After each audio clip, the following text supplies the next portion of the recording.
గారి గురించి చెప్పారు.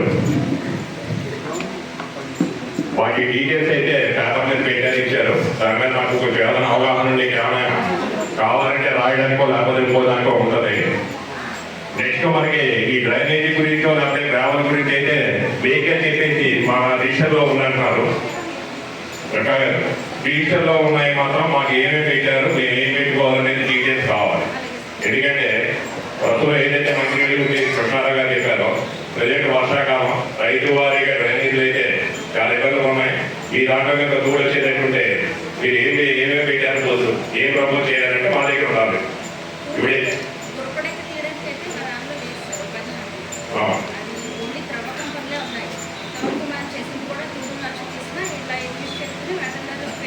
అంతకుముందు కూడా మనం గీతే తీసుకెళ్ళి మన డ్రైనేజీలు అవి చేసాం ఉపాధిలో కూడా. కాబట్టి అన్ని కూడా పలపూరు దగ్గర నుంచి మనకి కిందకి మాత్రం ఇదే కార్యక్రమం మాత్రం ముందు మీరు దాంట్లో తీసుకోండి. ఎక్కడి నుంచి మీరు తీసుకుంటారు? వడలకోట నుంచి కిందకైతే మాత్రం ఇవ్వరు డ్రైనేజీ. కింద నుంచి ఎక్కడ ఎక్కడి నుంచి కిందకైతే నీళ్ళు లాగి కింద గోడ దగ్గర నుంచి కిందకి పైన ఇంకా పై పక్క మన ఎంకరేది మన పొలాల దగ్గర నుంచి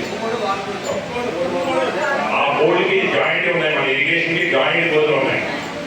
అక్కడి నుంచి కూడా మీరు ఏం పెట్టారో చూసి ముందు అర్జెంట్గా ప్రోగ్రామ్గా మీరు దాంట్లో ఇంప్లిమెంట్ అయ్యేటట్టుగా మాత్రం అది చూడండి ఉందండి. Thank you. వాటర్ ఒక ప్లేస్ అని కాదు, ఎక్కడ సూర్య గారు లేకపోతే ఎవరు దీని గురించి రెస్పాండ్ అవ్వాల్సింది ఎవరు? ఏదైతే వాటర్ అయితే ఉందో మంచినీటి ప్రాబ్లం అయితే చాలా చాలా దారుణంగా ఉంది. వర్ష టూ వర్ష ఏదైతే ఉన్నాయో దాంట్లో కోడి ఎక్కలు, కోడి మాంసం ఇట్లాంటివి చాలా వస్తున్నాయనేది మాత్రం ఉంది. వాటర్ ప్రాబ్లం మాత్రం గట్టిగా ఉంది. మంచినీటి గురించి కృష్ణారావు గారు చెప్పారు కాబట్టి ఆ టాపిక్ తీసుకోలేదు. అందరూ ఒకే టాపిక్ మాట్లాడాలి. నాయకురాబేనే కాదు, మొత్తం ఊరు నాకు తెలిసి కూడా 16 వార్డులో కూడా మంచినీళ్ళు లాగా లేదు. అది ఫిల్టర్ టైప్ లేదనో ఇంకోటి లేదో ఏదో చెప్తారు. అది ఏం చేయాలి, అత్యంగా మాత్రం మంచినీటి సౌకర్యాన్ని మాత్రం కోళ్ళకి మాత్రం ఖర్చు చేయాలి. ఓకే. కుప్పల సీతారామయ్య గారు మనలో మరి గ్రామం కోళ్ళ పంచాయతీ అంటేనే ఒక పేరు తెచ్చిన మహా గొప్ప వ్యక్తి సీతారామయ్య గారు. ఆయన ఆధ్వర్యంలోనే కోళ్ళ గ్రామంలో మంచినీటి కొరత తీరింది ఆ రోజుల్లో. మరి అలాంటి అలాంటి కుటుంబం నుంచి వచ్చిన మన యువ నాయకులు మరి హరీష్ గారు మన కోళ్ళ గ్రామం స్వర్ణ యుగం కింద అంటే స్వర్ణ గ్రామం కింద తయారు చేసే విధంగా మరి వాళ్ళ యొక్క సందేశంలో మంచి స్పీచ్ ఇచ్చి గ్రామ ప్రజలకి ఆదుకుంటారని ఆశిస్తూ మన తాతయ్య గారి పేరు మీద ఒకసారి కోళ్ళ గ్రామంలో ఉండాలని నేను ఆశిస్తూ వారిని మాట్లాడవలసిందిగా కోరుతున్నాను. ముందుగా ఇక్కడికి వచ్చిన ప్రజలకి, ప్రజాప్రతినిధులకి, అలాగే అధికారులందరికీ నా నమస్కారం తెలియజేసుకుంటున్నా. మనం గాంధీజీ గారు కన్న కళలు ఏంటంటే గ్రామాలు బలంగా ఉంటే దేశం బలంగా ఉండదు అన్నారు.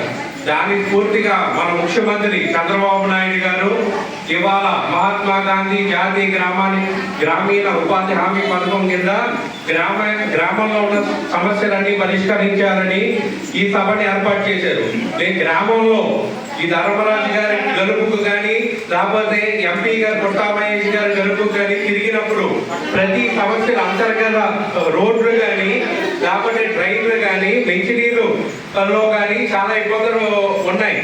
అలాగే దీని అర్జీలు ప్రతి ఒక్కరూ తీసుకుని దాన్ని ఎలా పరిష్కరించాలనేది మీరు మొత్తం ఇక్కడ ఉన్న ఈఓ గారితో కానీ ప్రజాప్రతినిధులతో చెప్పుకొని సాల్వ్ చేసుకోవాలని ఇక్కడ ఉన్న ప్రజలందరికీ తెలియజేస్తున్నాను. నేను వ్యక్తిగతంగా నాకు ఇక్కడ మంచినీటి సమస్య ఉందని తెలిసి నేను సొంతంగా ఈ మంచినీరు సమస్య మీద మరుగునీళ్ళు చాలా ఇబ్బంది పడతారు, వింత వ్యాధి వచ్చింది అనే దాని మీద నేను సొంతంగా మంచినీరు పథకం అమలు చేస్తున్నాను. సో ఇక్కడ నేను అనేది ఏంటంటే మా తాతగారు సీతారామయ్య గారు హయాంలో 2 ఇక్కడ వాటర్ ట్యాంకర్ కావడం జరిగింది పోల్లో, ఆ వాటర్ సమస్య తీరుతాను. అలాగే మా నాన్నగారు హయాంలో పలపూర్లో కలవడం జరిగింది. సో నేను వ్యక్తిగతంగా ఏం చేయాలన్నా నేను ముందుంటా.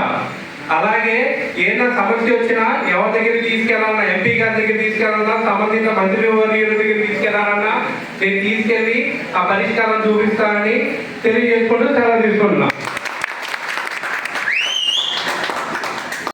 నాయకులు, నాకు ఆప్తులు, మరి హరీష్ గారు ఇచ్చిన వాగ్దానాన్ని మేమందరూ సంపూర్ణంగా ఇంటి ఈ గ్రామానికి అభివృద్ధి బాటలు నడుపుతారు ఆశిస్తూ, ఈ గ్రామంలో ఇంతకుముందు 5 సంవత్సరాలు కంప్లైంట్ ఇచ్చినా మేము పై కంప్లైంట్ ఇస్తామమ్మా, అలా చేస్తారు. ఎవరండి మాకు చేసేది? ఇదే గ్రామ సభలో అండి సంవత్సరం క్రితం నేను ఎగ్జిక్యూటివ్ ఆఫీసర్ గారి మీద కంప్లైంట్ పెట్టిందండి మన మంచి చెరువు గురించి. నేను ల్యాప్లో పంపుతానన్నానండి, మళ్ళీ 3 రోజుల తర్వాత రామన్నాను. 3 రోజుల తర్వాత పైకి పంపించామా ల్యాప్ టెక్నిక్ రాస్తాను. అప్పుడు నుండి 13 మంది చెరువు గురించి నాకు అవసరం రోజు పట్టించుకోలేదు. మా దగ్గర ప్రూఫ్లు కూడా ఉన్నాయి.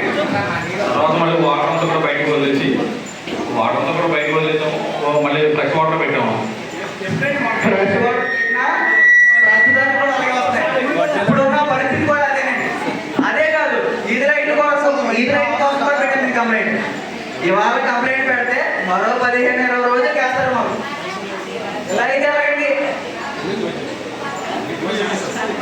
ప్రతిసారి ఎలాగంటారండి? చెవించే నాదలు లేదే. ఇప్పుడు ఈ అవకాశం వచ్చింది కాబట్టి మేము నిలదీసి అడుగుతున్నాం. ఆవిడ చెప్పాలన్నా ఫ్రెండ్ చెప్పాలన్నా కాదండి, ఫైనాన్షియల్ గా మీకు చెప్పాలంటారు, అది కరెక్టే. మాకు ఏదన్నా అవసరం ఉంటే మేము ఆవిడ చెప్తాం, ఆవిడేమో మీకు చెప్పాలంటారు. అది అర్థం తప్ప మాకు పరిష్కారం ఉండలేదు కదా. సీతారామ కాలనీ, కుప్పాల సీతారామయ్య గారు ఇచ్చిన అటువంటి కాలనీ అండి అది. హరీష్ గారి ఆధ్వర్యంలో చిన్న విన్నపం చెప్పుకుంటున్నాం. కూర్చోవాలి, ప్రోగ్రామ్ సక్సెస్ జరగాలని దాని గురించి చెప్పడం కూడా పట్టించుకోరు మీరు. అంటే ఒక మనిషి ప్రాణంలో మీకు ఇల్లు లేదు, ఇక్కడికి వచ్చి ఎవరైనా కంప్లైంట్ చెప్పడం తీసుకుంటాం, తీసుకెళ్ళి పక్కనేసేయడం, మేము మీ చుట్టూ తిప్పించుకోవడం. మాకు కట్టుబడి కావాలంటే ప్రాబ్లం ఉందని మీకు తెలుసా తెలీదు? మాకు మీరు రాకపోతే చెప్తారో ఎలా చెప్తారో సమాధానం చెప్పడం తమ సమస్య ముందు మేము మాట్లాడతాం.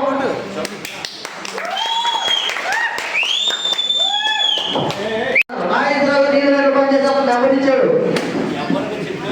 చెప్తున్నా పంచాయతీ ఆఫీస్కి వెళ్ళా, సెక్రటరీ గారు లీవ్లో ఉన్నారట. బోర్డు మోహన్ గారు దగ్గరికి వెళ్ళాం. బోర్డు మోహన్ గారు నాగేశ్వరరావు గారికి చెప్పమన్నారు. నాగేశ్వరరావు గారికి చెప్పా. నాగేశ్వరరావు గారు 2 రోజులు పడిన తర్వాత ఈది రేట్ అయితే అతను నెంబరించాడు. అతనికి ఫోన్ చేశా, ఇప్పుడు చేయరా ఒక ఈది రేట్ పోతే ఏం చేయాలి? మీరు మా ప్రజల సమస్యలు తీరుతారా?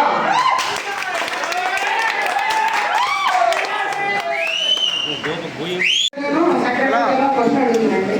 నేను ఆగస్టు 10వ తారీఖు పంచాయతీకి వచ్చాను. దేని గురించి అయితే అడమ బడ్జెట్లో అంగన్వాడీ స్కూల్ దగ్గర ట్యాంక్ వెనక అంగన్వాడీ స్కూల్ వచ్చి పిల్లలు అడగడానికి రాలేదు. వాటర్ వచ్చి నడుచుకుంటారు. అది మా దగ్గర తెచ్చాము. ఆ వీడియో తీసుకుని పంచాయతీకి వచ్చాను. అదేవిధంగా నాకు మా పడమ బడ్జెట్లో రోడ్ క్లీన్ చేయండి, చెత్త అలాగే ఉంటుంది. ఎక్కడ చెత్త ఎత్తుతున్నారంటే పొలానికి దారిలో మాత్రమే చెత్త ఎత్తుతున్నారు. అదొకటి కొంటా ఉన్నాడు కదా, మనుషులు పంపిస్తాను. ఆయన 10 సార్లు ఫోన్ చేశాను. అదే రోజు రతంగారు గారి దినం పెద్ద కార్యం రోజు ఫోన్ చేద్దామని ఫుల్గా తాగేసి నాకు ఫోన్ వినిపించట్లేదు, నేను మాట్లాడడానికి ఫోన్ పెట్టేసాను. ఇదేనా చేసేది? నేను పంచాయతీ గురించి చెప్పానండి. అక్కడ ఒక ఆయన నోట్ చేసుకుని సెక్రటరీ గారికి చెప్తానని చెప్పారు. మరి మీరు చెప్పాలంటే నాకైతే తెలియదు. గతంలో 3 నెలల క్రితం ఒకసారి అడిగితే నేను పంపించాను, అంగన్వాడీ కూడా క్లీన్ చేయించాను. అడగండి, ఒకసారి అడగండి. బాబు పండగలు ఇక్కడ ఒకసారి సెటిల్మెంట్ తీసుకుంటారు. పంచాయతీ కంప్లైంట్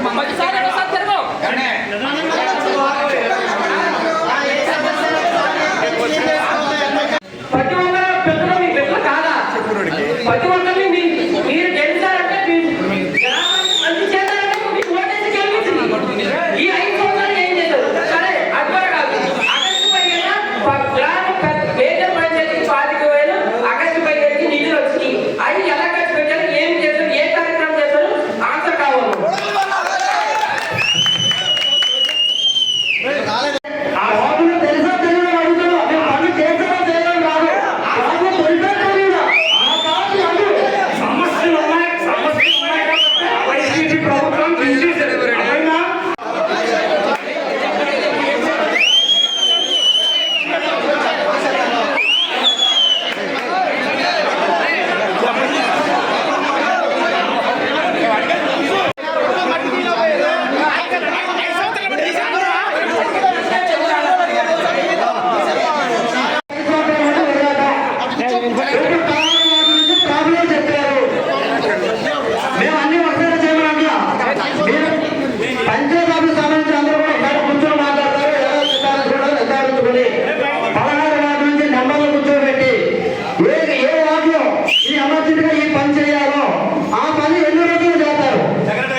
తలపెట్టి 20 రోజుల్లో పూర్తి చేయగలరు. పని బట్టి ఏ గెలవ వర్క్ ఆయన చూసుకున్న దాన్ని బట్టి ఉంటుంది ఆయన సరే. ఇప్పుడు ఎన్ఆర్జీలో వర్క్స్ అన్ని కూడా ట్యాకెట్ చేస్తారు. మీకు ఏ వర్క్స్ అయితే కావాలో అన్నీ కూడా మేము ఐడెంటిఫై చేస్తూ ఉన్నాయి. మీకు ఇంకా ఏమైనా వర్క్స్ కావాలంటే కనుక అయితే దాంట్లో నోట్ చేసుకుంటాం. ప్రయారిటీ ప్రకారం వర్క్ చేస్తాం. సరే సార్, మీరు చెప్పారు కదా.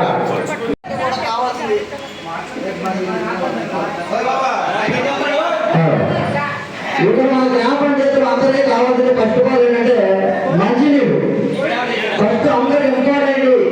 వర్షాకాలంలో వాటర్ పథకం ఉండాలంటే మంచినీరు మనకి స్వచ్ఛంగా ఉండాలి. కాబట్టి మీరు ఫస్ట్ ఆఫ్ ఆల్ వచ్చు మంచినీరు మీద దృష్టి పెట్టి ఏ పదహారు ఉన్న గ్రామాలందరూ కూడా మంచినీటి వల్ల ఇబ్బంది లేకుండా 2 రోజుల్లో పనిచేయగలరు. ఇప్పుడు కాబట్టి మా గ్రామంలో నా దగ్గర చెప్తున్నా, పూర్వపు దగ్గర మొదలుపెట్టి కొత్తపేట రామాలయం వరకు కూడా సుమారు 50 సంవత్సరాల పైప్ లైన్ వేసి దాని మీద అప్పుడున్న ప్రభుత్వం రోడ్డు పక్కన డ్రైనేజీ లేదు. ఆ తవల వల్ల కింద ఉన్న కుండ పైపు గతంలో వేస్తే కుండ పైపు ఆ పైపు పగిలిపోయింది. ఎక్కడ పడితే అక్కడ పగిలిపోయి ఆ వాన వచ్చినప్పుడు ఆ నీళ్ళు ఆ డ్రైనేజీలో ఉండిపోయి ఆ నీళ్ళు మాకు తాగడానికే వస్తుంది. దాన్ని ఎన్నో రోజులు మేము పరిష్కరించగలము. కొత్తపేట గ్రామం మొత్తానికి కూడా జల్జలం పెట్టడంలో సుమారు 20 లక్షల వరకు శాంక్షన్ అయింది. టెండర్లు వేసారు, వర్క్ అయితే స్టార్ట్ అవుతుంది. మనకి 15 వర్కుల నుంచి ఒకే కాంట్రాక్ట్ చేశారంటే అది వచ్చే ఆఖరి కోసం కూడా టైం ఉంది. కొంచెం మనసు ఒక 7 నెలల నుంచి డబ్బులు రావట్లేదు. దానివల్ల ఒక పని లేట్ అయింది. ఆ పనులు వచ్చినాయంటే దానికి సంబంధించి మొత్తం పైప్ లైన్ మాత్రమే పెట్టాం. అలాగే కూడా